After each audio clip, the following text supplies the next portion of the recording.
spent in a miserable way.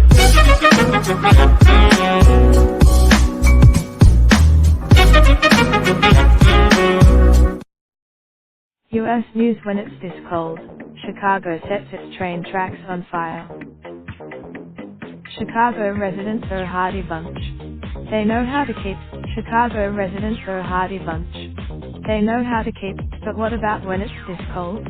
Like wind chill, flames were seen sprouting from the tracks of Chicago's Metro commuter rail system on Tuesday. Metro is literally setting the tracks ablaze, spokesman Michael Gillis told CNN. The flames action, anytime. Why? Tracks are affected. In some cases the tracks experience what's called pulls. Railroad switch points can also become clogged with ice and snow in sub-zero conditions, so the heating system is used to unclog them. Maintenance crews. Raindrop, drop top smoking, no cooking the hot pot. Fucking on your bitch, yeah, that. Looking up, open the park pot.